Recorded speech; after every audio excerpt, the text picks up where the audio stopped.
दोस्तों, Vodafone idea की बात करें तो स्टॉक के अंदर आज काफ़ी अच्छी तेज़ी देखने को मिल रही है। लेकिन आप देख सकते हो कि स्टॉक काफ़ी नीचे भी गिर गया है। स्टॉक 2 डिजिट में चला गया था, वहाँ से वापस नीचे आया और उसके पीछे वजह सुप्रीम कोर्ट का फैसला। सुप्रीम कोर्ट के फैसले ने यहाँ पे सरकार को भी चिंतित कर दिया है, क्योंकि जो फैसला है उसमें काफ़ी सारे जो है ऐसे-ऐसे जो क्वेश्चन खड़े हुए जो आने वाले समय सरकार के लिए मुसीबत पैदा कर सकते हैं और इसीलिए वो कानूनी सलाह ले रहे हैं। सरकार सुप्रीम कोर्ट के फैसले का अध्ययन करना चाहते हैं कि आखिर कैसे राहत मिलेगी वोडाफोन आइडिया को और क्या कानूनी रूप से वो सही होगी। तो इसको लेकर बड़ी अपडेट निकल के आ रही है और साथ में अब देखें तो वोडाफोन आइडिया जिसने सितंबर महीना बहुत ही शानदार देखा है, क्योंकि 2 सालों के बाद लगभग वोडाफोन आइडिया की कस्टमर बेस में फिर से वृद्धि देखने को मिली है और कंपनी का बिजनेस पटरी पे आता हुआ दिखाई दे रहा है।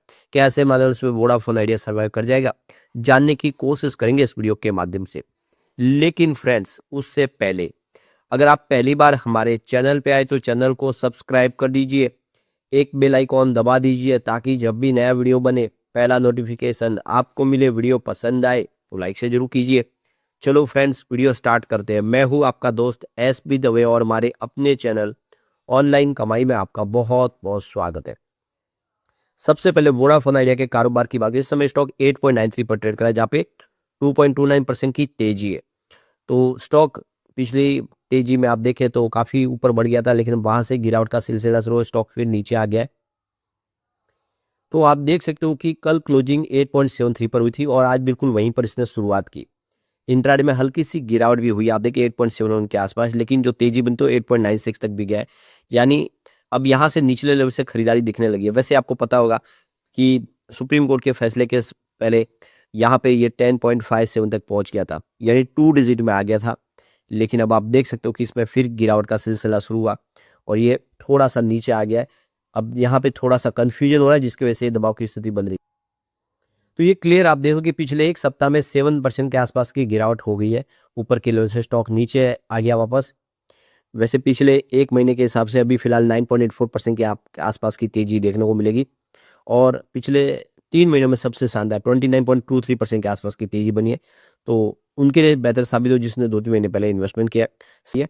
लेकिन 9 मंथ के हिसाब से फिलहाल यहाँ पे 1.33% की गिरावट है, यानी जिसका निवेश लॉन्ग टर्म का है उसको इस समय देख सकते हो कि बिल्कुल नुकसान हो रहा है। लॉन्ग टर्म इन्वेस्टर ने यहाँ पे कोई फायदा नहीं कमाया है। शॉर्ट टर्म इन्वेस्टर ने जरूर यहाँ पे कुछ बेनिफिट प्राप्त किया है। अब यहाँ पे जो बड़ी अपडेट निकल के आ रही है, वोडाफोन आइडिया से क्लेरिफिकेशन मांगा गया था एक्सचेंज की तरफ से।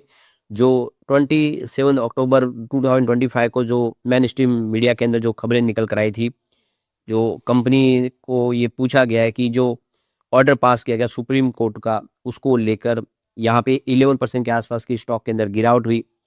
तो जिसमें कहा गया है कि AGR बकाया को लेकर सुप्रीम कोर्ट के फैसले से एक फिर से माहौल जो है वो कंफ्यूजन का पैदा हो गया है।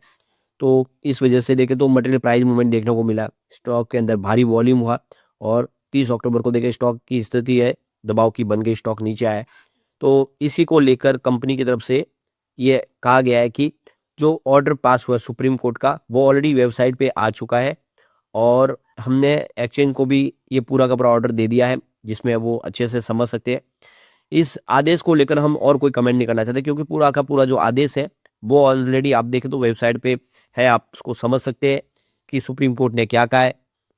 तो आप देख सकते हो कि सरकार की तरफ से और पिटिशनर की तरफ से, यानी वोडाफोन आइडिया की तरफ से, जिन्होंने सुप्रीम कोर्ट में अपनी तरफ से जो अपना पक्ष रखा, उसमें सबसे ऊपर आप देखें तो मिस्टर मुकुल रोहतगी है एडवोकेट, उसके बाद है महेश अग्रवाल और ऋषि अग्रवाल और माधवी अग्रवाल।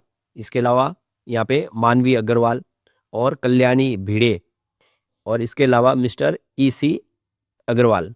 ये सारे के सारे इन्होंने अपना पक्ष रखा। दूसरी तरफ जो रिस्पोंडेंट सरकार की तरफ से, तो मिस्टर तुषार मेहता थे, सीनियर जज थे, वो एडवोकेट, और उनकी टीम में देखें तो यहाँ पे आप देख सकते हो कि मिस आस्था सिंह और यहाँ पे भुवन कपूर एडवोकेट और मिली बख्शी, इसके अलावा मिस्टर अमरीश कुमार और मुकेश कुमार सिंह, ये सरकार की तरफ से इन्होंने पक्ष रखा था यहाँ पे और सुनवाई हो गई, इसका ऑर्डर आ चुका है।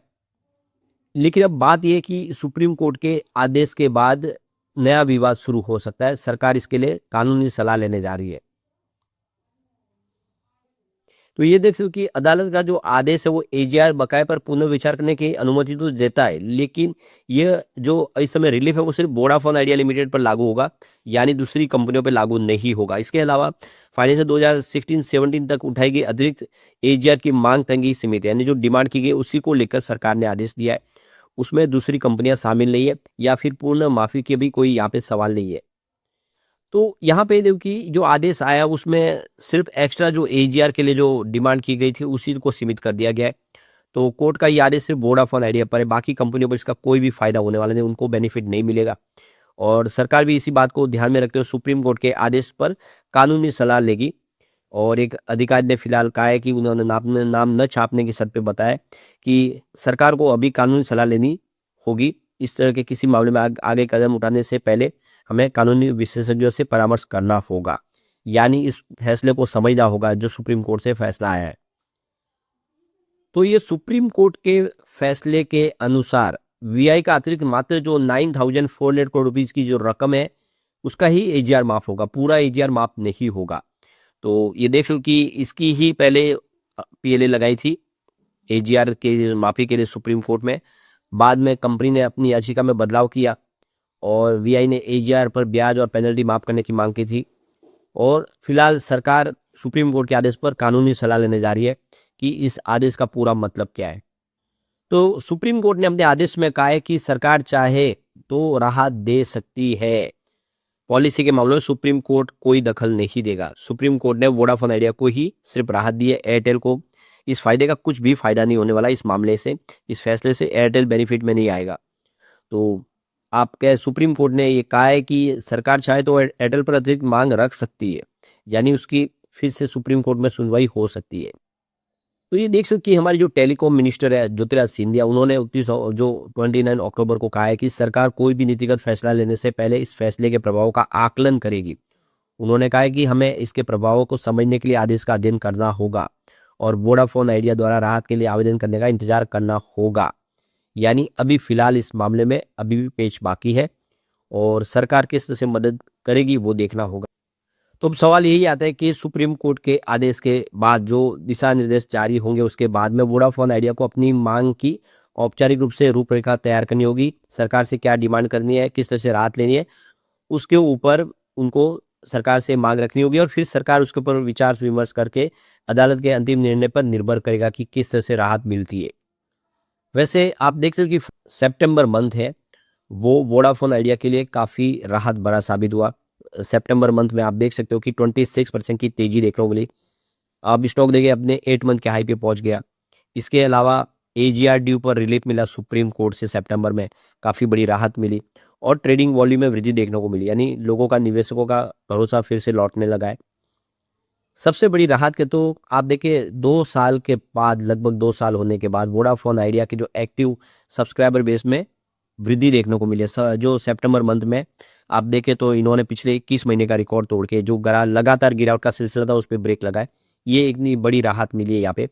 इसके अलावा जो टोटल 22 टेलीकॉम सर्कल है वोडाफोन एरिया का, उसमें से 15 में इनके सब्सक्राइबर बेस में वृद्धि हुई है। सब्सक्राइबर फिर इनकी तरफ आते हुए दिखा जाए और सबसे बड़ा अचीवमेंट है, आप देख सकते हो कि 4G सब्सक्राइबर की संख्या जबरदस्त बढ़ी है। सितंबर में करीब 3 लाख नए 4G सब्सक्राइबर ऐड हुए, तो ये बहुत बड़ी बात है। फिर से धीरे धीरे भरोसा लौटने लगा है वोडाफोन आइडिया की तरफ लोगों का। ऐसे में आने वाले समय कस्टमर बेस भी बढ़ेगा तो वोडाफोन आइडिया भी बेहतर कर पाए। लेकिन फ्रेंड्स, कोई भी इन्वेस्टमेंट करने से पहले अपने फाइनेंशियल एडवाइजर से एडवाइस ले ले या अपना खुद का रिसर्च करें, क्योंकि मैंने वीडियो आपके एजुकेशनल पर्पज के लिए ही बनाया। वीडियो पसंद आए तो लाइक से जरूर कीजिए और चैनल को सब्सक्राइब कर दीजिए। Thank you friends.